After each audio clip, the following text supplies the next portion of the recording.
सरस्वती असली तर लक्ष्मी नेहमी येते असं माझा ठाम हे आहे. पण आता दुर्गा मातेचं आपण रूप कधी धारण करत नव्हतो, ते दुर्गा मातेचं रूप धारण करण्याची आता गरज मला वाटतं आली आहे. प्रत्येक मुलीनी आणि प्रत्येक स्त्रीनी आपलं अस्तित्व आणि आपला आत्मविश्वास वाढवणं ही काळाची गरज आहे.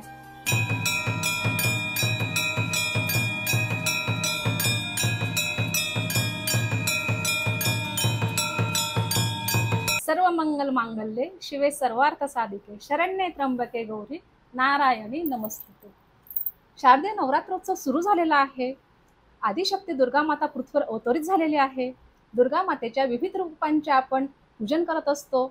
महाकाली, महालक्ष्मी आणि महासरस्वती अशा 3 स्वरूपात प्रकट होऊन 3 वेळा दैत्यांचा संहार करत स्त्री शक्तीने देवांचं संरक्षण केलेलं आहे आणि त्या आदिशक्तीचा सर्वत्र जागर आणि पूजन केले जात असते.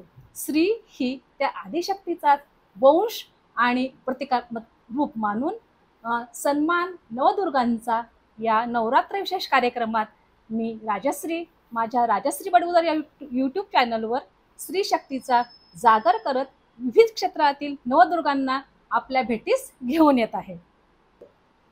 पुणे येथे जन्मलेल्या आणि वास्तव्य असलेल्या भारतीय राजकारणी आणि वकील, पुण्याच्या माजी महापौर, नगरसेविका, आमदार, खासदार, जैव विविधता उद्यान संकल्पना राबवणाऱ्या, विज्ञान, तंत्रज्ञान, पर्यावरण, वन आणि सामान्य उद्देश समिती अशा अनेक समित्यांच्या सदस्या, राष्ट्रीय आणि आंतरराष्ट्रीय व्यासपीठावर हवामान बदलांवर चर्चा करणाऱ्या, अलर्ट नेटवर्क उपक्रम संस्था अध्यक्षा, 1999 पासून महिला साहित्य आणि संस्कृती संमेलन आयोजित करणाऱ्या, 8 वर्षांपासून सर्वोच्च सभागृहात काम करणाऱ्या आणि सभागृहाच्या उपाध्यक्षपद भूषविलेल्या लेखिका, एक आदर्श आई, पत्नी, अनेक पुरस्कार प्राप्त अशा आजच्या राजकीय क्षेत्रातील दुसऱ्या दुर्गा आहेत NCP शरद पवार गटाच्या माजी खासदार वंदना चव्हाण.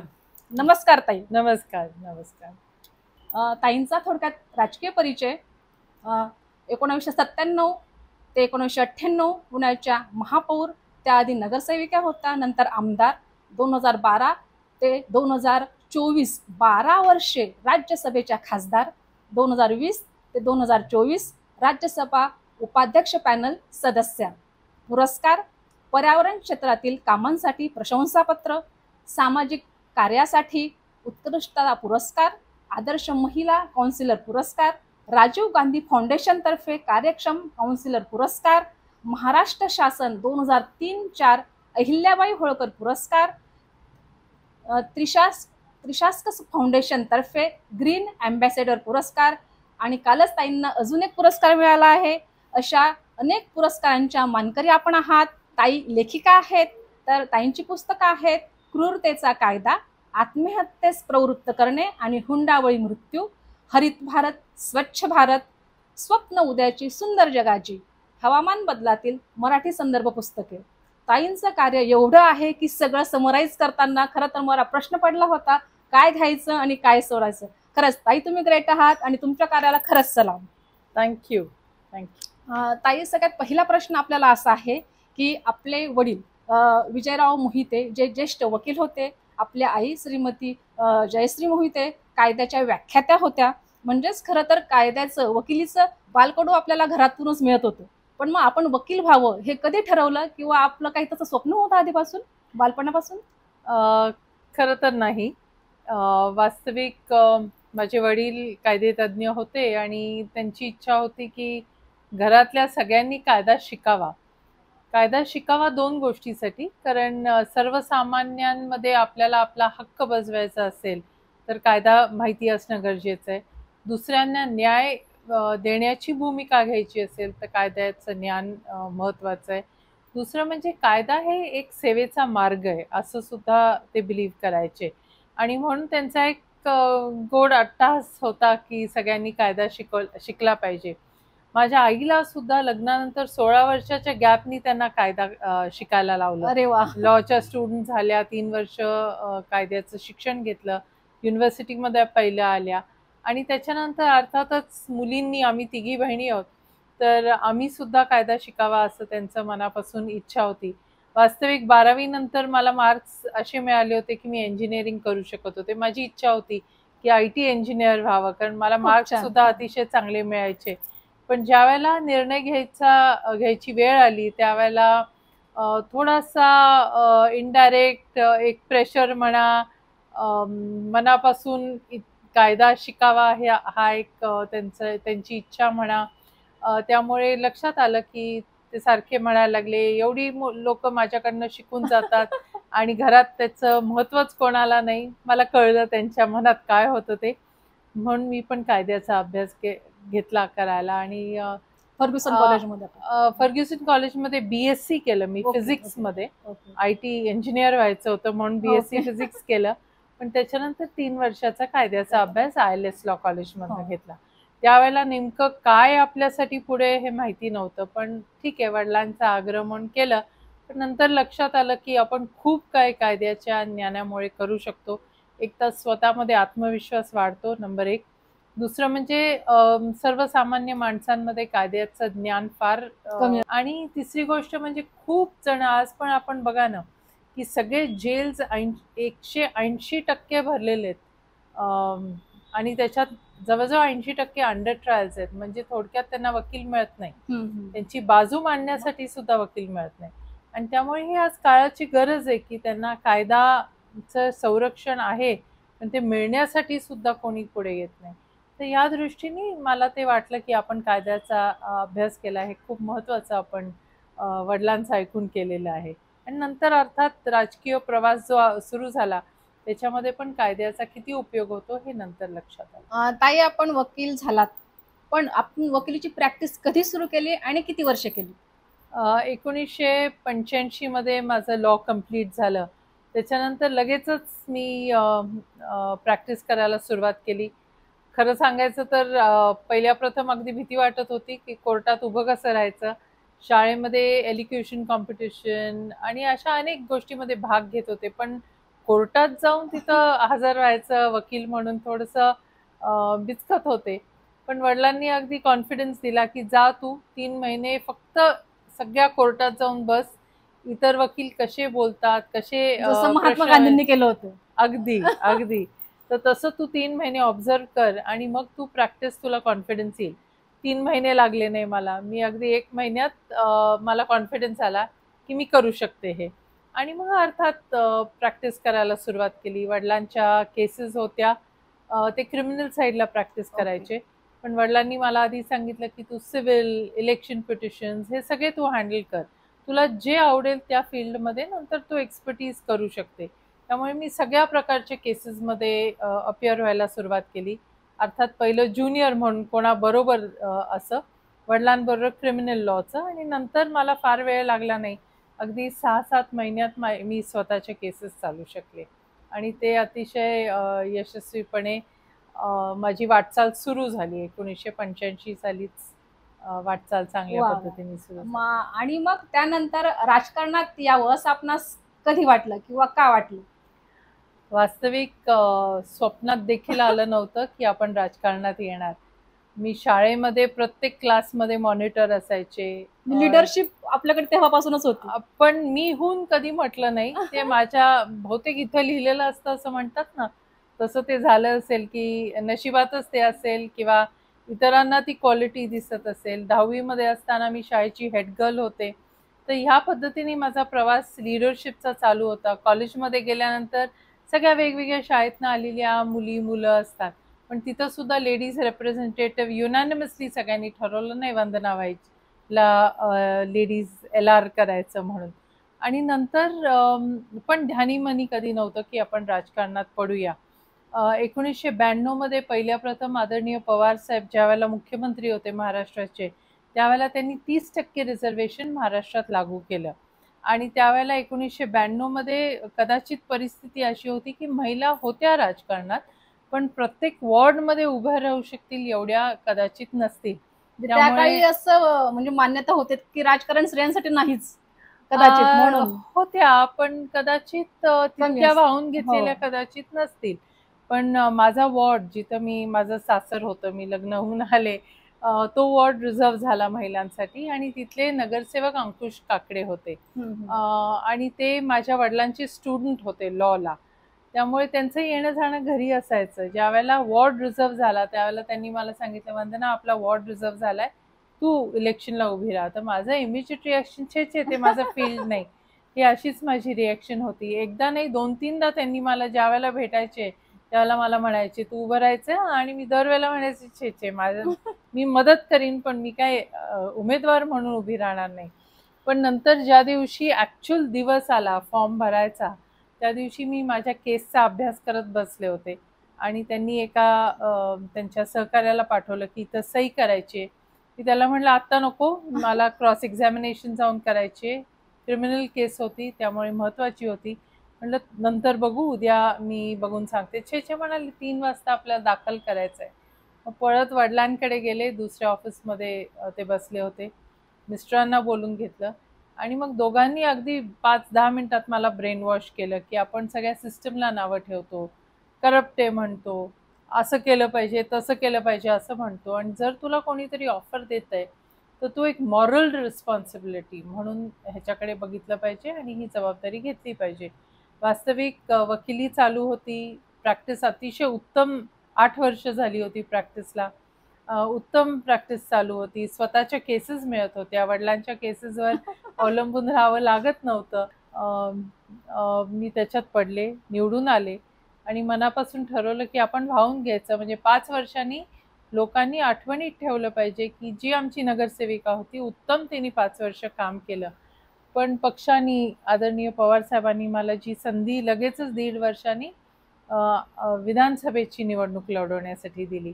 आणि मग मला असं वाटलं की माझ्यासाठी इतकं भरभरून कार्यकर्ते काम करतायत, लोक माझ्यावर विश्वास ठेवतायत, असं मी त्यांना सोडून जाऊ शकत नाही. दुसरं म्हणजे असं लक्षात आलं की स्काय इज द लिमिट. तुम्ही कितीही या क्षेत्रात काम केलं तर एक तुम्हाला छान प्लॅटफॉर्म मिळालेला आहे सोशल वर्कसाठी. आणि मग मला वाटलं की नाही, मला जितकी संधी मिळत जाईल तितकं मी लोकांची सेवा करण्यासाठी ह्या प्लॅटफॉर्मचा वापर केला पाहिजे आणि कंटिन्यू राहिले. खरंच छान. म्हणजे तुम्ही संधीचं सोनं केलं, अगदी नगरसेविकेपासून खासदार पदापर्यंत जाऊन पोहोचलात. तर हा प्रवास कसा वर्णन कराल? विलक्षण. कधीही मनात देखील वाटलं नव्हतं की मी खासदार म्हणून दिल्लीमध्ये जाईन. कधीही वाटलं नव्हतं मी पुण्याची महापौर बनीन. मी मगाशी म्हटल्याप्रमाणे कधी स्वप्नात देखील हे आलं नव्हतं की हा माझा प्रवास असेल. नियतीने तुमच्यासाठी काहीतरी म्हणजे ठरवून ठेवलेलं होतं आणि तुम्ही तिथे पोहोचत गेलात. अगदी अगदी नियतीने ठरवलं आणि पोचत गेले. ह्या कुठल्याही गोष्टी मी ज्या केल्या माझ्या चॉईसच्या नव्हत्या वास्तविक, किंवा मी कुठली जी मला पदं मिळाली कधीही मी पक्षश्रेष्ठींना मला हे पाहिजे, मला ही संधी द्या असं एकदाही मागितलं नाही. मला जे मिळालं ते मिळत गेलं आणि माझा तो काय म्हणायचा, I am lucky in that matter. मग एवढ्या सगळ्या प्रवासात कधी तुम्हाला असं वाटलं की आपल्याला संघर्ष करावा लागला? हो, संघर्ष खूप करावा लागला आणि त्या वेळेला खूप त्रास देखील झाला. कारण माझ्या काही भूमिका असायच्या त्या कदाचित ज्यावेळेला मी काँग्रेसमध्ये होते त्यावेळेच्या लोकल आमचे जे खासदार होते त्यांना त्या पटत नव्हत्या. आणि पर्यावरणाच्या बाबतीत त्या होत्या की आपल्या टेकड्या जपल्या पाहिजेत, त्याच्यावर अतिक्रमण होऊन देता कामा नये किंवा त्याची तोडफोड होऊन देता कामा नये. एक प्रपोजल होतं की टेकड्यांवर बांधकाम अलाव केलं गेलं पाहिजे, त्याला मी विरोध केला. अशा काही गोष्टी होत्या ज्याच्यामध्ये संघर्ष करावा लागला. मग त्यासाठी मला त्याची किंमत पण मोजावी लागली. पण मागे वळून पाहता मी असं म्हणते की जे संघर्षाचे जे टप्पे आले ते जर आले नसते तर कदाचित माझं कर्तृत्व मी प्रूव्ह करू शकले नसते. म्हणजे आज मी असं मानते ही हर्डल्स आले, मला अडथळे आले आणि त्याच्यावर मात मी ज्या पद्धतीने केली म्हणूनच मी स्वतःला प्रूव्ह करू शकले आणि तेवढं खंबीरपणे मी उभं राहू शकले. अनेक वेळेला माझी आई सुद्धा सांगायची की कशाला प्रवाहाच्या विरोधात पोहतेस, जाऊ दे ना, सगळे करतात तसं तू पण मान्य कर. पण माझ्या मनाला जर पटलं नाही तर मी त्याच्या विरोधात ठामपणे उभी राहायचे. मला नेहमी वाटायचं की रात्री झोपताना आपण ज्यावेळेला आपलं रिफ्लेक्शन बघतो आरशात त्यावेळेला मी काहीतरी चुकीचं केलंय असं वाटता कामा नये. मी केलं ते माझ्या दृष्टीने बरोबरच केलं अशी माझी स्वतःची समजूत झाली, तरच मी स्वतःला न्याय दिला. इतरांनी माझ्यावर जो विश्वास ठेवलाय त्याला मी न्याय दिला असं मला वाटेल. आणि म्हणून मी ठामपणे कोणीही काहीही म्हटलं, मला जर एखादी भूमिका पटली तर मी त्याला ठाम राहिले पूर्वी आणि या आत्ता सुद्धा मी राहते. खूप छान. म्हणजे जसा सोन्याला कस लावल्यानंतर त्याची जी चकाकी असते ती जास्त उजळून येते, त्याप्रमाणे संघर्ष जेव्हा करत गेले तेव्हा आपलं जे राजकीय जीवन होतं ते अधिक चांगल्या प्रकारे फुललं किंवा त्याला आपण अधिक चालना मिळाली असं म्हणू शकतो. नक्कीच. आणि खरं तर आता आपण म्हटलं तशा आपण 1997 आणि 98ला पुण्याच्या महापौर होत्या. त्यावेळेस आपण जैव विविधता उद्यान म्हणजेच GDPची संकल्पना राबवली होती. त्यावेळेस त्या संकल्पनेला बराच विरोध झाला, तरी आपण ती राबवली. तर ती नक्की काय होती? तर ती भूमिका महापौर असताना नव्हती. मी महापौर असताना माझ्या दृष्टीने अत्यंत महत्त्वाचे जे 2 योजना राबवल्या ते म्हणजे स्वच्छ आणि सुंदर पुणे, चकाचक पुणे असं त्याला नाव दिलं होतं. आणि ते नुसतं फोटो आणि नुसतं स्लोगन पुरतं नव्हतं. मी ॲक्च्युली गाडीतनं त्यावेळेला लाल दिव्याची गाडी असायची महापौरांची. त्यामुळे कुठे कचरा दिसला तर अगदी लाल दिव्याची गाडी थांबवून चला झाडू आणा, आपण झाडून घेऊया असं सांगून ते करायचे. त्यामुळे ते तंतोतंत पाळलं गेलं अनेक जणांकडनं. आज पण तुम्हाला कुठल्याही भिंतींवर पोस्टर चिटकवलेली दिसत नाही. इलेक्ट्रिसिटीच्या त्या बॉक्सेसवर दिसतात पण इतर कुठे दिसत नाहीत. किंवा कचरा बाहेर टाकला तर तुम्हाला फाईन बसू शकते, हा कायदा करून घेतला. त्यामुळे चकाचक पुणे ती संकल्पना राबवली. दुसरं महापौरच्या काळात 50 वर्ष स्वातंत्र्याला होत होते त्या वर्षात. आणि मला असं वाटलं की आपण आपल्या शहराला विद्येचं माहेरघर म्हणतो. त्याच्यात 40% लोकसंख्या ही वस्तीमध्ये राहते, झोपडपट्टीमध्ये राहते. आणि इथल्या महिला साक्षर नाहीत. अनेक जणांना विचारलं तर हो, मला शिक्षण घ्यायला आवडलं असतं, पण त्या काळात नाही शिकता आलं मला. गरिबीमुळे, अनेक कारणामुळे नाही शिकता आलं. आणि मी नेहमी मजा म्हणून विचारायचे, मग आता शिकायला आवडेल का? तर हो म्हणायच्या. तर महापौर असताना मग मी म्हटलं का नाही आपण साक्षरता मोहीम घ्यायची. साक्षरता देशाला सगळ्यात महत्त्वाचा विषय असं मी मानते. पॉप्युलेशन कंट्रोल असेल, इतर आपण मानसिकता आपली बदलायची असेल तर साक्षर होणं हे खूप महत्त्वाचं आहे. आणि म्हणून पुणे शहरात साक्षरता मोहीम राबवली आणि मला सांगायला अभिमान वाटतो की देशात कुठल्याही शहराने हा प्रकल्प राबवला नाही जो आपण राबवला पुणे शहरात. आणि एका वर्षात 44,000 महिला साक्षर झाल्या. त्यामुळे महापौरच्या कारकिर्दीत चकाचक पुणे आणि साक्षर पुणे हे प्रकल्प राबवले. BDP बायोडायव्हर्सिटी पार्क हे नंतर आलं. ओके. 1997 मध्ये मी महापौर होते, पण 2002च्या निवडणुकीनंतर पुणे शहराचा डेव्हलपमेंट प्लॅन होत होता. आणि त्याच्यामध्ये मी म्हटल्याप्रमाणे अनेकांचं म्हणणं होतं की टेकड्यांवर बांधकाम अलाव करा. आणि शाळेतलं जॉग्रफीचं नॉलेज मला उपयोगी पडलं. कॉन्टुअर्स आपण शिकलेलो आहे. सम हाईटचे अशा आपण रेघा मांडतो, तर ते गोल गोल दिसत होतं मॅपवर, पण तिथं पिवळं पेंट केलं गेलं होतं. म्हणजे थोडक्यात ती टेकडी अस्तित्वात टेकडी आहे, पण त्याच्यावर पूर्ण बांधकाम व्हायचं होतं. तर ह्याला बघितल्याबरोबर मला वाटलं हे असं कसं आपण अलाव करणार. शहराला शेवटी हे नॅचरल फीचर्स शहराचं आणि ह्या लंग्स आहेत, फुफ्फुस आहेत शहराची, ते टिकवलं गेलं पाहिजे. आणि म्हणून मी माझी भूमिका मांडली. आणि सभागृहात सुद्धा ज्या वेळेला मतदान झालं त्याला विरोध करणारी मी एकटी होते. माझ्या बरोबर काही जण होते, पण त्यांनी अबेन्स मध्ये ठेवलं, म्हणजे इकडे पण नाही तिकडे पण नाही असं मतदान केलं. आणि अनेक जणांनी बांधकाम करायचं अशा भूमिकेमध्ये ते राहिले. त्यामुळे अर्थात मी मायनॉरिटीमध्ये होते. पण दुसऱ्या दिवशी ज्यावेळेला पेपरमध्ये ते आलं किंवा पत्रकारांनी त्याला हायलाईट केलं, त्यावेळेला पुणेकर रस्त्यावर उतरून माझी भूमिका जी आहे ती बरोबर आहे पब्लिक सपोर्ट आपल्याला मिळाला. आणि मग सगळ्याच पक्षांनी भूमिका घेतली, नाही टेकड्यांवर आपण बांधकाम अलाव करणार नाही. त्यामुळे लोकशाहीमध्ये मेजॉरिटी विन्स. त्यावेळेला मेजॉरिटी वन की टेकड्यांवर बांधकाम करून द्यायचं. मी एकटी होते विरोध करणारी, पण नंतर सगळ्यांनी ती भूमिका आत्मसात केली आणि आज टेकड्यांवर बांधकाम अलाव करायचं नाही हीच भूमिका आपल्या शहराने ॲक्सेप्ट केली. खूप त्याचा छान. मला अभिमान आहे. ताई, आपण 2012 पासून एनसीपी म्हणजेच नॅशनल काँग्रेस पार्टी मध्ये आहात. माननीय पवार साहेब यांच्याकडे पक्षाध्यक्ष म्हणून आपण कसे बघतात? त्यांची आपल्याला वेळोवेळी काही मार्गदर्शन, मदत किंवा आपण म्हणजे त्यांच्याकडे कसे बघतात? प्रश्नच नाही.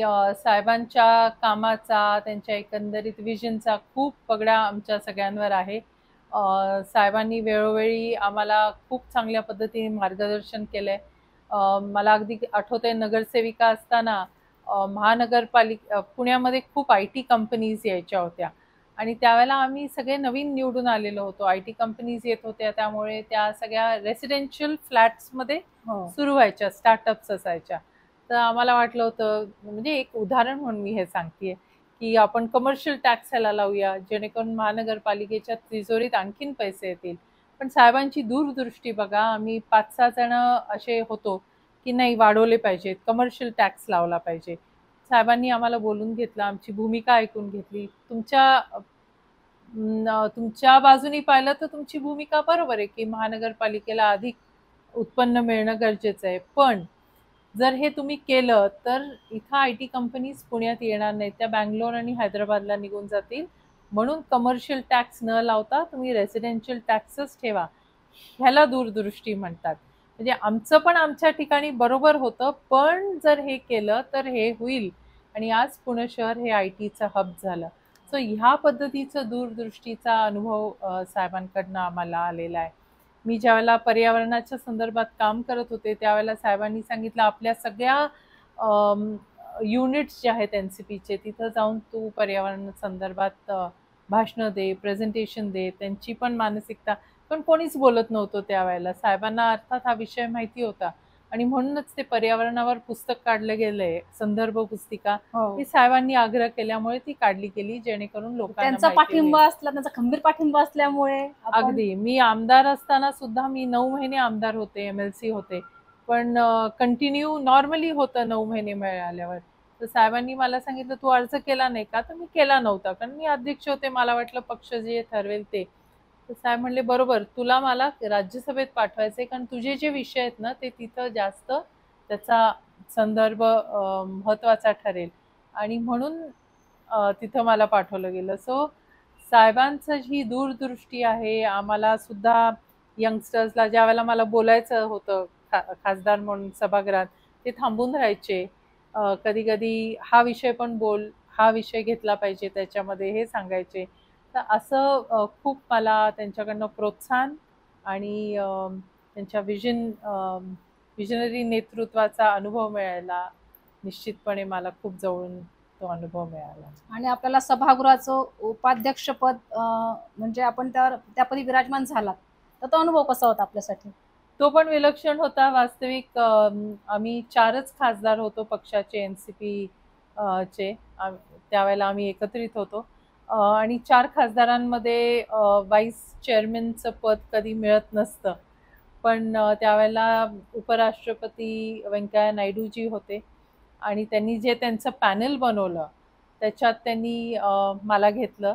हा म्हणजे मला त्यावेळेच्या त्या न्यूजपेपरची हेडलाईन होती की ते वंदनाताईंना घेण्यात आलं म्हणून. ॲब्सोल्युटली. तर म्हणजे BJPच्या एका उपराष्ट्रपतींनी NCPच्या कमी असलेल्या संख्येमधनं माझी चॉईस करणं, हे माझ्या दृष्टीने खूपच भूषणावं होतं. आणि त्या पॅनलमधली मी एकमेव महिला होते. त्यामुळे आत्ताचे पॅनल्स असे असतात की 1 दिवसासाठी, 2 दिवसासाठी, एकाच सेशनसाठी, पण तसं त्यावेळेला नव्हतं. ते पूर्ण 2 वर्षासाठी पॅनल होतं. आणि फक्त माझी अडचण कधी कधी अशी व्हायची की ऑपोजिशन म्हणून आम्ही विरोध करायचो. सभागृहात चालणार नाही म्हणून आमची भूमिका ही आहे, तुम्ही आम्हाला बोलून द्या. मग अशा वेळेला मला फार कमी वेळा बसायला मिळालं त्या सीटमध्ये. पण त्या पॅनलवर असणं हे निश्चितपणे माझ्यासाठी खूपच मोठी संधी होती. आणि ती पण व्यंकय्याजी नायडू यांच्याकडनं ती संधी मिळणं, किंवा त्यांनी माझं नाव त्याच्यामध्ये इन्क्लूड करणं, हे माझ्या दृष्टीने फारच भूषणावं होतं असं मी मानते. कारण खरंच तुमचा जो आपण प्रवास ऐकतोय, तर खरंच एखाद्या महिलेने एवढं सगळं अचीव करणं खरंच हे आम्हा सगळ्यांसाठी खूप अभिमानाची बाब आहे. आणि आपण प्रत्येकीने काहीतरी यातनं शिकलं पाहिजे. हे सगळ्यात महत्त्वाचं. आपण जिथे आहात त्याच्यापेक्षा वेगळं काहीतरी जग निर्माण करा, आपली स्वप्न साकार करा आणि खरंच मग आपण स्वतःलाही त्यातनं समाधानी करू शकतो. ताई, आत्ताचं जे सध्याचं राजकारण आहे, म्हणजे ज्याला आपण फोडाफोडीचं राजकारण म्हणतो, ते खरं तर दुर्दैव आहे महाराष्ट्राचं. पण त्याबद्दल काय सांगू शकता? तुम्ही अगदी बरोबर शब्द वापरला, दुर्दैवी आहे. कारण महाराष्ट्र हे राज्य नेहमी अव्वल नंबरला राहिलेलं आहे सगळ्याच बाबतीत. आणि बाकीची राज्य पण महाराष्ट्राकडे बघून त्यांची वाटचाल करत होते. पण आत्ता ज्या पद्धतीने राजकारण चाललंय, फोडाफोडीचं असेल, आमिष दाखवण्याचं असेल, त्यामुळे वाईट वाटतं. अतिशय वाईट वाटतं की आपण खूप घसरत चाललोय. आणि आपण महाराष्ट्रातले आहोत, आपल्याला वाईट वाटणारच. पण ज्यावेळेला मी पार्लमेंटमध्ये हा सगळा प्रकार फोडाफोडी आणि हे सगळा सुरू झाला, त्यावेळेला इतर राज्यातले माझे जे कलिग्स होते, पार्लमेंटेरियन्स होते, त्यांना पण अतिशय वाईट वाटायचं. ते आपल्या राज्यातले नाहीत, पण ते पण आपल्या राज्याकडे एक आदर्श राज्य म्हणून सगळेच बघतात. आणि महाराष्ट्रात ह्या पद्धतीचं राजकारण होऊन या पद्धतीची फाटाफूट व्हावी, डेव्हलपमेंटच्या दृष्टीने आपण कमी व्हावं, इथले उद्योग दुसरीकडे जावे, इथल्या डेव्हलपमेंटला काही अर्थच नाही. म्हणजे आता एखादा विषय असेल तो कोणाकडे जाऊन न्याय मागायचा, हा सामान्य मोठा जनतेचं प्रश्न. काय? त्यांनी आमच्या यातलं काय? सारख्यांना असं होतं तर सामान्य जनतेचं काय? आता सुद्धा पुणे शहराला आणि मुंबई सोडून सगळ्या शहरांना UDCPR म्हणून, युनिफाईड DC रूल्स म्हणून लागू केलेत. पुण्याचं FSI हे 1.1 होतं, म्हणजे जितका प्लॉट त्याच्या 1.1 तुम्ही बांधू शकता. आपली सगळी ड्रेनेज, पाण्याच्या लाईन्स हे त्या अनुषंगाने इन्फ्रास्ट्रक्चर बनवलेले आहेत. रस्ते आपले छोटे आहेत, सांगायचीच गरज नाही. याच रस्त्यावर बंपर टू बंपर ट्रॅफिक किती आहे ते पण सांगायची गरज नाही. पण आता राज्य शासनाने काहीही विचार न करता, कोणालाही विश्वासात न घेता 5.2, 7.2, 9 इथपर्यंत FSI नेलाय. काय होणार काय या शहराचं? पत्र लिहिली आहेत, रेप्रेझेंटेशन्स केलेत, कोणीही आमचं ऐकायला तिथं त्यांना वेळ नाही. कारण त्यांना फोडाफोडी आणि इलेक्शन आली आहे त्यामुळे ह्याला आमिष दाखव, त्याला आमिष दाखव, त्याला 1500 रुपये दे, त्याला 3000 रुपये दे, ह्याच्यात ते बिझी आहेत. आणि ह्या राज्याचा सत्यानाश होतोय. ह्याच पद्धतीने हे काम चालू राहिलं तर आपली शहरं म्हणजे गॅस चेंबर्स होतील. आपल्याला सगळ्यांना इथं नको बाबा राहायला, बाहेर जाऊया. पण बाहेर जाऊन कुठं जाणार हा सुद्धा प्रश्न निर्माण होईल. आजच पुण्यामध्ये टँकर्सनी पाणी दिलं जातंय. जिथं पाणी मिळतंय ते पण पाणी बंद होईल. आज स्वेज ट्रीटमेंट आहे ते 50% सुद्धा ट्रीट न करता नदीत सोडलं जातंय. त्याच्यापेक्षा भयानक परिस्थिती निर्माण होईल. रस्त्यावर आजच बंपर टू बंपर ट्रॅफिक आहे. त्याचं काय होईल मला अक्षरशः माहित नाही. आज मला माझ्या ऑफिसमधनं घरी जायला 2 तास लागतात. नक्कीच. आणि किती डिस्टन्स असेल? हार्डली 6 किलोमीटरचा असेल. पण 2 तास जर मला रोज यायला जायला, येण्यात 2 तास, जाण्यात 2 तास लागणार असतील तर काय आयुष्य आहे? पूर्ण कसं शिक्षणाचं माहेरघर आहे, आपल्याला सांस्कृतिक वारसा आहे आणि आपल्याकडे आता तुम्ही म्हणता तसं हब सुद्धा येत आहेत. त्याच्यामुळे लोंढेचे लोंढे पुण्यात येत आहेत. पण खरं तर मॅनेज होत नाहीये. कुठेही तुम्ही जा, संध्याकाळची ट्रॅफिक आहे, रस्त्यावर चालायला जागा नाही, वाहन चालायला अगदी एका ठिकाणून दुसऱ्या ठिकाणी जाताना सुद्धा, आता मला येताना सुद्धा 10 ते 15 मिनिट आमची कार जागच्या जागेवर थांबलेली होती. ॲब्सोल्युटली. आणि हा प्रॉब्लेम डेली फेस करावा लागतोय. अगदी अगदी. आणि राहायला आपण एका ठिकाणी, जॉब असतोय दुसऱ्या ठिकाणी. नाही, भयानक परिस्थिती होत चाललेली आहे. पण हे ऐकायला आणि हे समजून घ्यायला सुद्धा वेळ नाही, ही शोकांतिका आहे. म्हणजे खरं तर आपण चाललोय कुठे या गोष्टीचा खरंच विचार करायला हवा. कारण सध्या आता येते मी महिलांवर. महिलांची जी सध्याची परिस्थिती आहे, म्हणजे आपण शाळा म्हणा, कॉलेजेस म्हणा, अगदी मुंबई, पुणे, हॉस्पिटल कुठेही असू दे, जे दुर्दैवी घटना महिलांसोबत होते, त्यांच्यावर जो अत्याचार होतोय, खरंच तो लाजिरवाणा आहे. पण आपली मान शर्मेने खाली घातली जाते. पण हे जे करणारे आहेत त्यांना त्या गोष्टीचं काहीच वाटत नाही का?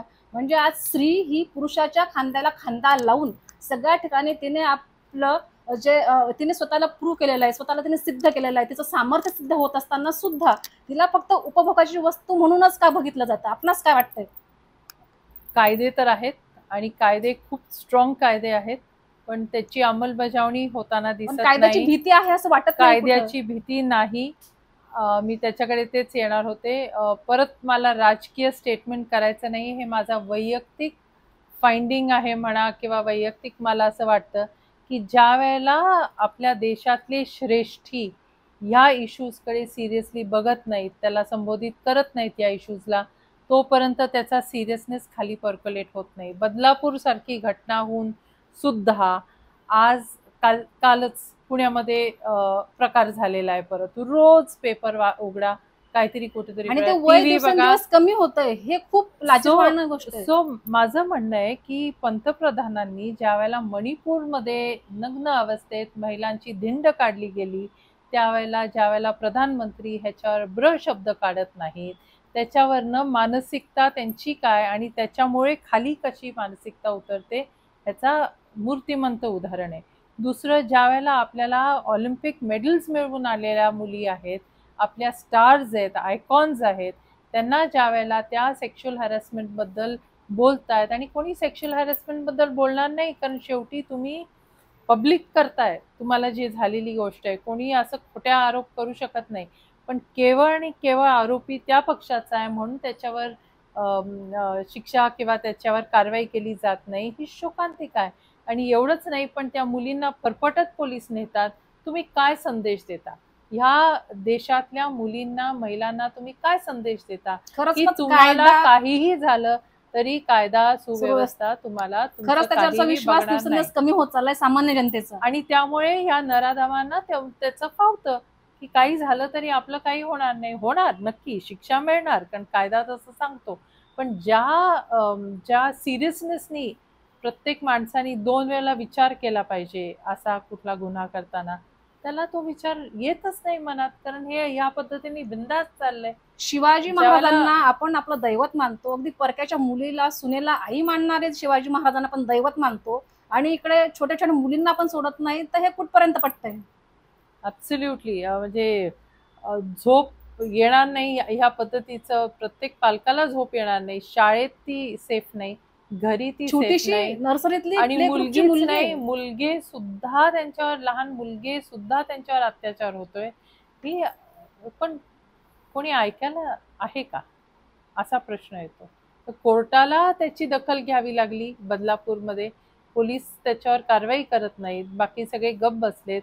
संपूर्ण जनता रस्त्यावर उतरली तरी पोलीस कारवाई करत नाहीत, सरकार काय करत नाही, आणि म्हणून कोर्टाला त्याची दखल घ्यावी लागते. हे असं राज्य चालत नसतं, असा देश चालत नसतो. आधीच आपलं फॉरेन कंट्रीजमध्ये महिलांच्या सुरक्षिततेबाबत अत्यंत वाईट नाव आहे. ज्याला आम्ही ह्याबाबत पार्लमेंटमध्ये बोलायचो त्यावेळेला तुम्हीच तुमच्या देशाचं बदनामी करताय असा आमच्यावर आरोप करायचे. हे फिगर्स रोजची घटना सांगते की ह्या म्हणजे जिथे आपण बलात्कार हा शब्द म्हणायला सुद्धा लाज वाटते, त्या घटना रोजच घडतायत. मग हे खरंच दुर्दैवच म्हणायला हवं ना. अतिशय दुर्दैव.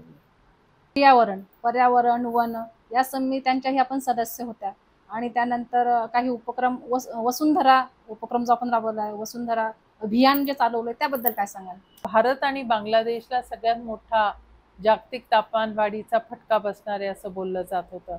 हे मला माहितीच नव्हतं. भारतीय असून सुद्धा आपण इथं काहीच बोलत नव्हतो. आज आपल्याला गेले 3-4 वर्ष बघायला मिळतंय की सगळ्यांना समजलं ग्लोबल वॉर्मिंग, जागतिक तापमान वाढ म्हणजे काय, त्याचा फटका कसा बसतोय, शेतकऱ्यांचं उभं पीक कसं उद्ध्वस्त होतंय, शहरांमध्ये कसं फ्लडिंग होतंय, हे आपल्याला आज बघायला मिळतंय. पण 1995 साली मी हे ऐकलं आणि तेव्हापासून मला वाटलं की हे जर आता मला माहिती झालंय, मी इतर ठिकाणी सुद्धा त्याचा प्रसार किंवा ह्याची माहिती दिली पाहिजे.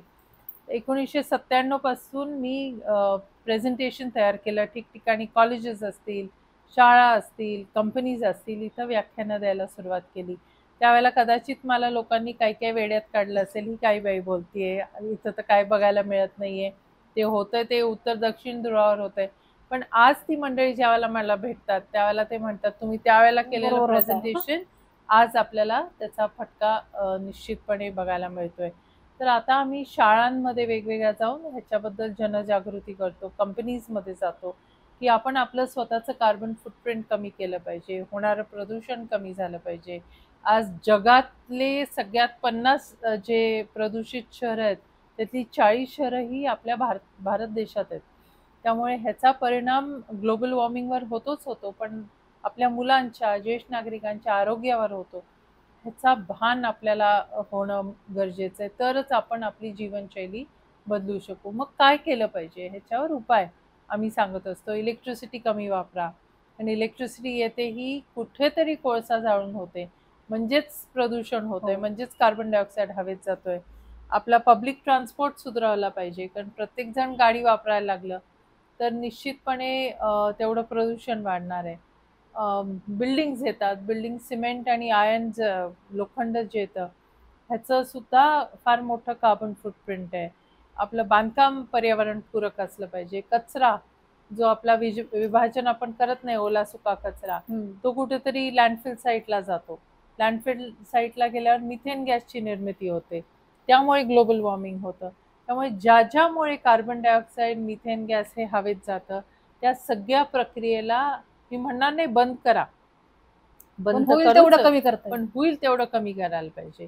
तर हे जर आपल्या मुलांमध्ये आपण जर रुजवलं ही कल्पना, तर निश्चितपणे त्याच्यावर परिणाम होऊ शकेल. अनेक जणांनी जिथं प्रेझेंटेशन केले, महिला मंडळात पण मी करते, की पूर्वी मी 3 वेळा शॉवरच्या आंघोळ करायचे, पण आता मी बादली आणली आहे. पहिल्यांदा आयुष्यात बादली विकत घेतली आणि 1 बादली पाणीच वापरणार.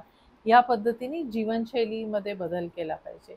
तर त्या पद्धतीने जितकं रुजवता येईल तितकं करण्याचा प्रयत्न चालू आहे, आणि त्याला रिस्पॉन्स अप्रतिम आहे. लहान मुलं ज्या पद्धतीने त्याला आत्मसात करतायत, आणि त्यांच्यापुरतंच नाही, त्यांच्या पालकांपर्यंत ते पोहोचवत आहेत. यावर्षी तर आम्ही कार्यक्रम दिलाय की या ग्लोबल वॉर्मिंगची माहिती तुम्ही 10 फॅमिलीजमध्ये द्या, आणि त्यांना काही 5 गोष्टी करायला लावा, जेणेकरून आमचं कार्बन फुटप्रिंट आम्ही कमी करू. छोट्या छोट्या steps will take you a long वे.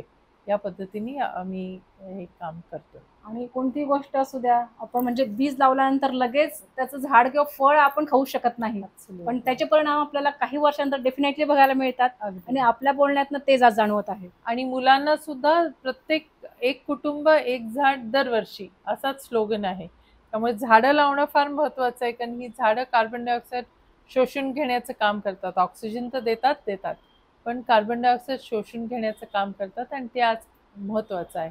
त्यामुळे हे सगळे संदेश आम्ही लोकांपर्यंत पोहोचवत असतो. खूप छान. पर्यटनातून रोजगार निर्मिती ही आपली जी संकल्पना आहे ती कुठे राबवली गेली आणि किती प्रमाणात यशस्वी झाली? पुण्यात ज्या वेळेला राष्ट्रवादी काँग्रेस पक्षाचे महापौर आणि पदाधिकारी होते, आणि मी सुद्धा पक्षाची अध्यक्ष होते, त्यावेळेला बऱ्यापैकी मला इन्फ्लुएन्स करता येत होतं महानगरपालिकेचे कामकाज.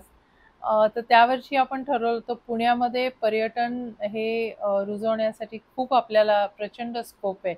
मी दिल्लीत जायचे, त्यावेळेला फ्लाईटमध्ये बसलेलं शेजारची व्यक्ती असेल, सहज विचारायचे, तर IT मधली व्यक्ती असेल तर म्हणायचे आम्ही सकाळी येतो, संध्याकाळी निघून जातो. मग पुण्यात का थांबत नाहीत? पुण्यात खूप बघण्यासारख्या गोष्टी आहेत, पण आपण त्याला प्रमोट केलेलं नाहीये. दुसरं म्हणजे कोणतरी बसलेलं असायचं, ते म्हणायचं आमचं सो अँड सो इथल्या कॉलेजमध्ये शिकतायत. किती दिवस होतात? तर 1 आठवडा, 15 दिवस होतो. काय केलं? तर मॉलमध्ये गेलो. तर पुण्यातली संस्कृती ही ठीक आहे, मॉलमध्ये एखादा दिवस मॉलमध्ये जाणं ठीक आहे, पण का नाही विश्रामबाग वाड्याला जायचं? का नाही शनिवार वाड्याला लाईट अँड साऊंड बघायचा? म्हणजे आपली का नाही ऐतिहासिक पुण्याचं परंपरा त्यांना माहीतच नव्हती. पुणे दर्शन का नाही करायचं? पुणे हे खवय्यांचं शहर आहे, का नाही पुणेरी जेवण जेवायचं? तर ह्या गोष्टी आपण प्रमोटच केलेल्या नाही आहेत, आणि म्हणून त्यावर्षी आम्ही हे प्रमोट केलं. म्हणून तुम्ही बघाल पुणे दर्शनची बस पूर्वी न्यूजमध्ये असायची की सीट्सच तुटलेले आहेत, कंडक्टरच फक्त त्याची जुजबी माहिती देतो, अर्थात तो मनापासून देतो, पण का नाही आपण त्याला प्रमोट करायचं? म्हणून आज पुणे दर्शनच्या बसेस अतिशय सुंदर झालेल्या आहेत, AC आहेत, बाहेरून छान त्याला पर्यटनाचे स्थळांचं डिझाईन आहे. नानावाडा, विश्रामबागवाडा हे आम्ही प्रमोट केलं.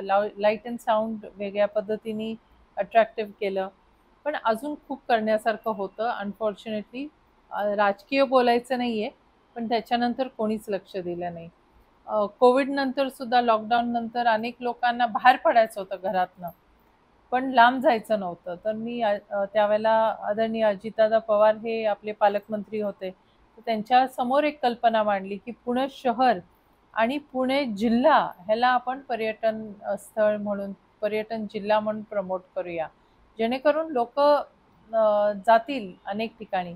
त्यासाठी आम्ही एक दिवसाची कॉन्फरन्स घेतली की ऐतिहासिक स्थळं कुठे आहेत, भावनिक रिलिजियस स्थळं कुठे आहेत, जी मंदिरं या अष्टविनायक मधले गणपती जिथं आपण जाऊ शकतो, खूप श्रद्धा असलेली लोक आहेत, तर त्यांच्यासाठी आपण ते पिलग्रिमेज रूट करू शकतो का.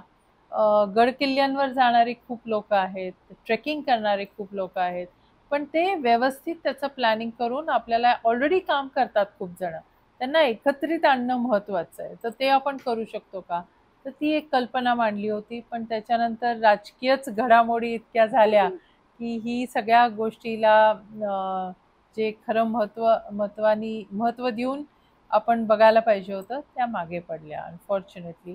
पण अजूनही माझी इच्छा आहे की पुणे जिल्हा हा पर्यटन जिल्हा म्हणून आपण त्याला प्रमोट केला पाहिजे, आणि या सगळ्या मंडळींना एकत्रित आणून व्यवस्थित प्लॅनिंगनी त्याला प्रोत्साहित केलं पाहिजे. खरंच खूप छान विचार आहेत आपले आणि दूरदृष्टी पण आहे त्या सगळ्यांमध्ये. खरं तर या गोष्टीचा खरंच विचार व्हायला हवा, एवढंच म्हणू शकतो. आज स्मार्ट सिटीपेक्षा आरोग्यदायी शहर हवं असं आपण नेहमी सांगत असतात, ते कसं? ॲब्सोल्युटली. स्मार्ट शहर, टेक्नॉलॉजीचा वापर तर आता सगळेच करतात. त्याच्यासाठी निश्चित त्याचा अवलंब करणं महानगरपालिकेने महत्त्वाचं आहे. पण जी ह्या शासनाची संकल्पना स्मार्ट सिटीची होती, ती फारशी काय आपल्याला पुढे नेणारी नव्हती, असं मला वाटतं. स्मार्ट शहर त्यांनी एकच भाग शहराचा उचलायचा आणि त्याला छान करायचं, असं करून चालत नाही. जे पूर्वी डॉक्टर मनमोहन सिंग पंतप्रधान असताना त्यांनी JNNURM, Jawaharlal Nehru national urban renewal mission, हे जे आणलं होतं, ही संकल्पना बरोबर होती. पण त्याच्यामध्ये संपूर्ण शहराचा विकास कसा होईल, तुम्ही कशात कमी पडत असाल, म्हणजे अकाउंटिंगमध्ये, ऑडिटमध्ये, डबल एंट्री सिस्टम, महानगरपालिका कमी पडत होती त्याच्यात, तो त्यांनी करायला लावला. काही काही गोष्टी RTI, राईट टू इन्फॉर्मेशन जी होतं, ती व्यवस्थित राबवली गेली पाहिजे. अशा काही 10 गोष्टी सांगितलेल्या होत्या की ह्या गोष्टींचं तुम्ही पालन केलं तर तुम्हाला फंड्स मिळतील. त्यामुळे लोकांना पार्टिसिपेशन गव्हर्नन्समध्ये जे झालं पाहिजे त्याला महत्त्व दिलं गेलं. आणि म्हणून मला असं वाटतं स्मार्ट सिटीपेक्षा लोकांचा सहभाग असणारं शहर, लोकांचा हॅपीनेस इंडेक्स वाढवणारं शहर, आनंदी शहर, आरोग्यदायी शहर, ह्याला महत्त्व देणं खूप महत्त्वाचं आहे. आणि त्याच्यात स्मार्ट सिटीमध्ये त्याचा कुठेही उल्लेख नव्हता. त्यामुळे स्मार्ट सिटी हे मला न पटणारी अशी गोष्ट होती. अजूनही मला वाटतं की शहराला जर खरंच चांगलं बनवायचं असेल तर त्याचा हॅपीनेस इंडेक्स कसा वाढेल, त्याच्यात लोकांचा सहभाग कसा वाढेल, ज्या काही आपले नॅचरल फीचर्स आहेत, आपल्या नद्या आहेत, आपले नाले आहेत, आपले लेक्स आहेत, शहरातले टेकड्या आहेत, ह्याचं बायोडायव्हर्सिटी कशी टिकून ठेवता येईल, खरं पक्षी म्हणाल तर कशा येतील, स्वच्छ कसे ठेवता स्वच्छ येतील हेही कसं महत्त्वाचं आहे. ठेवता येईल, तुमचा सहभाग कसा वाढेल, ह्या गोष्टीमध्ये ह्याला महत्त्व देणं खूप गरजेचं आहे. हॅपीनेस इंडेक्स कधी वाढतो, तुमच्या घरात स्वच्छ असेल सगळं, जागच्या जागी असेल, बघून चेहऱ्यावर तर- स्माईल यायला हवी. तर चैतन्यमय असं वातावरण आपल्या घरात होतं ना, आणि आपण ते कायम टिकवण्याचा प्रयत्न करतो. हेच घराची संकल्पना शहरासाठी लागू होणं खूप महत्त्वाचं आहे, आणि ते आता कुठेही दिसत नाही. बघावं तिथं कचरा, बघावं तिथं कचऱ्याचे ढीग, बघावं तिथं बकालपणा, अशी शहरं नाही टिकू शकत. पण स्मार्टपेक्षा आनंददायी शहरं, हेल्दी शहरं, ही संकल्पना जास्त मला महत्त्वाची वाटते. खरंच खूप सुंदर विचार आहेत आपले. हम्म. ताई, आपण आंतरराष्ट्रीय राष्ट्रीय स्तरावर व्यासपीठांवर हवामानाबद्दल चर्चा केलेली आहे. तर आणि आपण हवामानासंदर्भात पुस्तकं लिहिलं आहे. खरं तर आपलं क्षेत्र, आधी आपण वकिलीपासून सुरुवात केली, नंतर राजकारणात आला, मग इथे हवामानाशी आपला कसा संदर्भ आला? मी मगाशी म्हटल्याप्रमाणे ज्यावेळेला मी त्या कॉन्फरन्सला गेले त्यावेळेला अधिक मला ग्लोबल वॉर्मिंगच्या बद्दल काय प्रॉब्लेम आपल्या देशाला भेडसावणार आहे हे माहिती झालं. पण त्याही आधी मी पर्यावरणाचे विषय घ्यायचे अनेक वेळेला. आणि त्यावेळेला काही काही आमचे पक्षातलेच लोक चांगल्या हेतूने म्हणायचे, छे छे, पर्यावरण हा विषय हा फार हायफाय विषय, हा सर्वसामान्य गरिबांचा विषय नाहीये. त्यावेळेला मी त्यांच्याशी भांडायचे की हा गरिबांनाच भेडसावणारा विषय. आपण बघा ना, 5-10 वर्षापूर्वी आपण आपल्या आजी आजोबांना, आई वडिलांना विचारलं असतं की पाणी विकत घ्यावं लागेल का, उत्तर काय मिळालं असतं, पाणी आणि विकत, छे छे, असंच मिळालं असतं ना. पण आज सरसकट आपण हो. बिस्लेरी द्या, बॉटल वॉटर द्या, हेच करतो आपण. अ, आज जर मी म्हटलं की हवा ही जी आहे ही इतकी प्रदूषित आहे की पुढच्या 5 वर्षात जर आपण काहीच केलं नाही तर आपल्या मुलांच्या हॅवस ॲक्टमध्ये जी पुस्तकं असतात, वह्या असतात, कंपास पेटी असते, डब्बा असतो खाऊचा, पाण्याची बाटली असते, त्याच्यावर आणखीन एक कप्पा ठेवावा लागेल ज्याच्यात आपल्याला ऑक्सिजन सिलेंडर ठेवावा लागेल आणि मुलांना मास्क लावून शाळेत जावं लागेल. असं म्हटलं तर कदाचित वाटेल, छे छे, असं थोडी होईल. पण जर आपण काहीच केलं नाही तर ही परिस्थिती निर्माण होईल आणि त्याचं प्रत्यय आपल्याला सुरू झालेला आहे. पण मुंबईमध्ये ऑक्सिजन पार्लर्स सुरू झालेत, जिथं पैसेवाले संध्याकाळी जाऊन एखादं ड्रिंक घेतात आणि ऑक्सिजनचं श्वसन करतात. कारण शेवटी आपल्या बॉडीला निरोगी ठेवायचं असेल तर ऑक्सिजनची तुम्हाला गरज. ऑक्सिजनची हो. गरज आहे आणि ते हवेतनं मिळत नाहीये आता आपल्याला. आणि त्यामुळे हे सुरू झालेलं आहे. हे कोणाला अफोर्ड होणार? हे फक्त पैसे, पैसे असणार फार तर श्रीमंतांना. मध्यमवर्गीयांपर्यंत ते पॉसिबल आहे. गरिबांना ते पॉसिबल होणार नाहीये. त्यामुळे पर्यावरण हा सगळ्यांचाच विषय आहे, पण हा सगळ्यात जास्त भेडसावणारा, गरिबांना भेडसावणारा विषय आहे. त्यामुळे मला जेव्हा ही मंडळी म्हणायची चांगल्या हेतूनी की वंदना, छे छे, हा हायफाय विषय, हा हायफाय विषय नाहीये. हा सर्वसामान्य माणसाचाच विषय आहे आणि वास्तविक गरिबांचा विषय. त्यामुळे त्याला संबोधित करणं खूप महत्त्वाचं आहे. पण ते आपण कुठेतरी त्याच्यात फार मोठ्या प्रमाणात कमी पडतोय.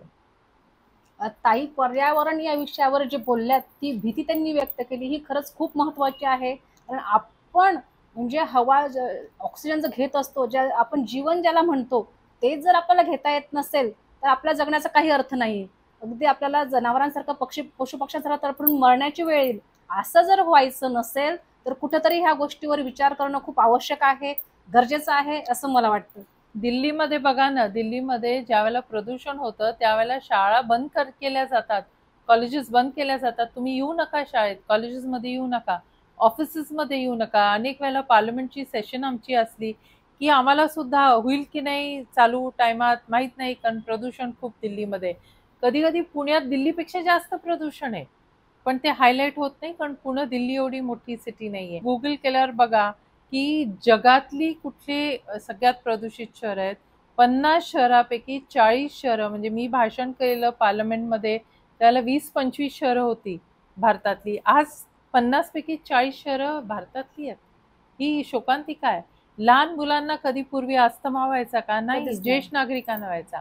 आज लहान मुलांना अस्थमा होतोय, त्यांना डायबिटीज होतोय. पूर्वी वाटायचं डायबिटीज हे साखर खाण्यानेच होतं किंवा हार्ट डिसीज हार्टमुळे होतं. आता नाही, इट इज प्रूव्ड की हे प्रदूषणामुळे होणाऱ्या गोष्टी आहेत. ते प्रदूषण सुद्धा त्याला कारणीभूत आहे. तर ह्या गोष्टी जर लहान मुलांना व्हायला लागल्या तर काय पद्धतीचं आपण भविष्य देतोय आपल्या पुढच्या म्हणजे पिढीला? आपल्या भविष्यालाच आपण धोक्यात घालतोय असं म्हणू शकतो. आपण सगळं आपलं करतो ते कोणासाठी करतो? आपल्या मुलांसाठी मुलांसाठीच. करतो, राईट? पैसे सेव्ह करायचे मुलांसाठी, सगळं काय करायचं ते मुलांसाठी, पण आरोग्यमयच जीवन आपण देऊ शकलो मग याच्यावर नाही. काही त्याला कठोर काही कायदे उपयोग नाहीत नाही. का? कायदे आहेत, पण शेवटी कायद्याची अंमलबजावणी करणारे आपण आहोत. ओला सुका कचरा वेगळा करायचा कायदा आहे ना, किती जण आपण करतो. त्याचं किती जण आपण करतो.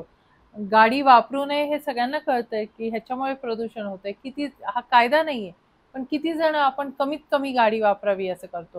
म्हणजे आता मी तर मला गाडी वापरावीच लागते कार्यक्रमाला जायला. बरं, एकटीच जावं लागतं, पण अनेक वेळेला मी लग्न कार्य आणि वाढदिवस, कोणाचं बारसं असेल तर अनेक वेळेला मी जात नाही. वाईटपणा घेते पण मी जात नाही, कारण मला वाटतं तेवढ्या एका कार्यक्रमासाठी मी बाणेरहून जर मला कुठेतरी फार पलीकडे जायचं असेल कुठेतरी, तर माझं मी प्रदूषणाचा अंश कमी केला पाहिजे. जिथं सेव्ह करता येईल तिथं करण्याचा प्रयत्न करते. जिथं कार पूलिंग पॉसिबल आहे, म्हणजे इव्हन नगरसेविका असताना मी माझ्या पॅनलमधल्या असलेल्या नगरसेवकांना विचारायचे, तुम्ही कॉर्पोरेशनला किती वाजता जाताय, मी तुमच्यावर येते, म्हणजे कारपूल होईल. आम्ही 4-5 नगरसेविका होतो, ज्या आम्ही सायकलवर जायचो महानगरपालिकेला. एक संदेश पण होता की जिथं पॉसिबल आहे तिथं सायकल वापरा, जिथं चालू शकता तिथं चाला. पण हे सुद्धा होतं की आपण सुद्धा नुसतं बोलून चालणार नाही, आपण सुद्धा काहीतरी केलं पाहिजे. तर सगळीकडेच जमत नाही अर्थात, पण जिथं पॉसिबल आहे तिथं करण्याचा प्रयत्न असतो. खरं तर चालणं उत्तम. पूर्वी कसं असायचं, शाळा कॉलेजेस अगदी 3-3, 4-4 किलोमीटर असली तरी आपण पायी जायचो. पण आता तसं नाहीये. अच्छा. अगदी इथून अर्धा किलोमीटर जायचं म्हणलं तरी आपण गाडी घेऊन लगेच जातो. सायकलचा वापर टोटली बंद झालाय. अगदी. आणि एकेका फॅमिलीत तर 4-4 गाड्या झाल्या आहेत, 2 व्हीलर आहे, 4 व्हीलर आहे. या सगळ्यांचाच हा दुष्परिणाम आहे. म्हणून कुठेतरी आपण स्वतःलाच एक काहीतरी नियम लावून घ्यायला पाहिजे, जेणेकरून आपलं भविष्य, आपल्या मुलांचं जे भविष्य आहे ते फक्त आर्थिक बाबतीत उज्ज्वल नाही, तर हे सगळं पर्यावरणही त्यांना त्यांच्या राहण्यास सोयीस्कर बनवलं गेलं पाहिजे. आणि ही जबाबदारी आपण सगळ्यांनी खरंच घेतली पाहिजे. त्यानंतर महिला सक्षमीकरण समितीचे आपण सदस्य होता. तर महिला सक्षमीकरण किंवा सबलीकरणासाठी आपण काही म्हणजे कसे प्रयत्नशील होता, किंवा काही उपक्रम आपल्याकडनं राबवले गेलेत का? सो महिला एम्पॉवरमेंट, विमेन एम्पॉवरमेंट कमिटीची मी खासदार म्हणून मेंबर होते. पण त्याही पूर्वी, खासदार होण्याच्या पूर्वी, मगाशी म्हटल्याप्रमाणे महापौर असताना मी साक्षरता मोहीम आम्ही कॉर्पोरेशन माध्यमातून राबवली. पण त्याच्यानंतर ह्या महिलांना नुसतंच लिहिता वाचता यायला नाही, पण फंक्शनल लिटरसी, वोकेशनल ट्रेनिंग असं आम्ही दिलं. महिलांना हॉबी क्लासेस घेतले. मग ह्या महिलांनी शिवणकामाचे वर्ग घेतले. मग आता ह्या महिलांनी नेमकं करायचं काय? म्हणून त्यांच्या मीटिंग्स ज्यावेळेला मी घ्यायचे, तर प्रत्येकजण पेटिकोट, ब्लाऊज असंच शिवायचं, सलवार कमीज. म्हटलं तुम्ही थोडं डायव्हर्सिफाय का नाही होत? बॅग्स का नाही बनवत? फाईल्स का नाही बनवत? तर त्यांचं उत्तर होतं, हो, का नाही करणार? अगदी ह्या हॉलमध्ये ते झालेला आहे हा संवाद. ओके. मग खूप छान. मग मी म्हटलं, त्यांचा प्रश्न मला ऑब्व्हियसली हा होता की आम्ही शिवू, पण विकणार कुठे? मग आम्ही स्माईल नावाचं दुकान काढलं, जे ह्या खाली हॉलच्या आहे. खाली आहे. येताना व्हिजिट केली मी, खूप छान वस्तू आहेत तिथं. तर त्या महिलांनी केलेल्या वस्तूंचं विक्री केंद्र आहे. पण शेवटी महिलांनी केलेली वस्तू त्या म्हणाल्या, आमच्या वस्तीमध्ये कोण नाही विकत घेणार, तुमच्यासारखे लोक घेणार, पण आम्ही पोचणार कसं तिथपर्यंत? मग आपण हे दुकान स्माईल नावाचं काढलं. त्या माध्यमातून त्यांचं आर्थिक सबलीकरण व्हावं हा उद्देश होता. पण नुसतंच आर्थिक सबलीकरण नाही, त्यांना कायदेविषयक, त्यांना आरोग्यविषयक वेगवेगळ्या स्कीम्स ज्या गव्हर्नमेंटच्या आहेत त्या त्यांना माहिती होणं गरजेचं आहे. तर ते त्यांच्यापर्यंत पोचणं. तर विविध कार्यक्रम त्यांच्या माध्यमातून स्माईल सहेली म्हणून आम्ही एक उपक्रम सुरू केला. आणि त्याच्यानंतर एक पाऊल पुढे जाऊन 100 घरांचा एक एरिया त्यांनी चूज करायचा आणि त्यांनी त्याच्यात लीडरशिप करायची की तिथले प्रॉब्लेम्स काय, त्याचं मॅपिंग करायचं, ते प्रॉब्लेम सोडवण्यासाठी कशी आपण भूमिका घेणार ते त्यांनी करायचं. अतिशय उत्तम हा कार्यक्रम राबला गेला. म्हणजे काही पाणी येत नाही, कचरा टाकला जातो, उचलला जात नाही, महिलांना सुरक्षितता नाही, हे मॅपिंगमध्ये प्रॉब्लेम्स आलेच. पण आपल्या मुली शाळा कॉलेजमध्ये जातात, पण तिथली टवाळ मुलं त्यांना छेडछाड करतात. मग त्याच्यावर कसं आपण त्याला कसं आपण संबोधित करायचं?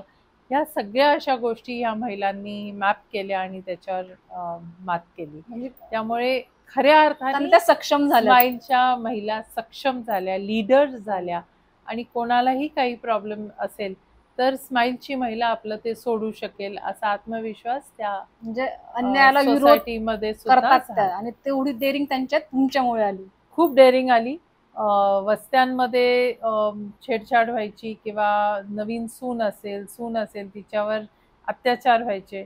या महिला नुसत्या दारात जाऊन उभा राहायच्या की काय चाललंय, आवाज का आला? लगेच भीतीच वाटायची कोणाला. म्हणून तुम्ही बघा आता वस्त्यांमध्ये जी पूर्वी सुनांवर किंवा अत्याचार व्हायचा ते फार कमी झालंय. कदाचित ह्या शिकलेल्या साक्षर महिला हे जे काम करायला लागल्या त्याच्यामुळे ते कमी झालं असेल, किंवा एकंदरीतच लोकांमध्ये जनजागृती झाली किंवा अन्यायाला वाचा फोडण्यासाठी त्यांना कुठेतरी जे ते झालं. त्याच्यामुळे ते निश्चित कमी झालं असं मला वाटतंय. खूप छान. चला आपल्याकडे येऊया प्रत्यक्ष. आपण स्वतः एक आई आहात, एक पत्नी आहात, त्याबरोबर आपण राजकारण सांभाळत आहात आणि समाजकारणही करत आहात. तर हे सगळं आपण कसं बॅलन्स केलं किंवा याची सांगड कशी घातली? अम, आमची जॉईंट फॅमिली होती. ज्या वेळेला माझ्या मुली लहान होत्या दोघी, त्यावेळेला जॉईंट फॅमिली होती. त्यामुळे माझ्या सासूबाई होत्या घरी आणि माझ्या जाऊबाई पण होत्या आणि त्यांनी मुलींना खूप चांगल्या पद्धतीने पाहिलं. त्यामुळे मला कुठे अशी असं वाटलं नाही की त्यांना म्हणजे त्यांचं काहीतरी कमी पडतंय. अर्थात आई म्हणून वाटायचं. एक दोनदा मी त्यांना बोलून सुद्धा दाखवलं की नाही, मला आवडेल तेवढा टाइम देता येत नाही तुम्हाला. पण त्या मुली पण इतक्या मॅच्युअर लहानपणातच झाल्या की नाही नाही, तू आम्हाला काही गरज नाहीये, आमचं सगळं व्यवस्थित होतंय, तू ज्यांच्यासाठी सेवा करते ना त्यांना तुझी जास्त गरज आहे. अशी माझी ज्या वेळेला लहान मुलगी 6वीतली सांगते, त्यावेळेला खऱ्या अर्थाने मोठं सर्टिफिकेट मला मिळतं. पण जॉईंट फॅमिली असल्यामुळे मी हे सगळं करू शकले.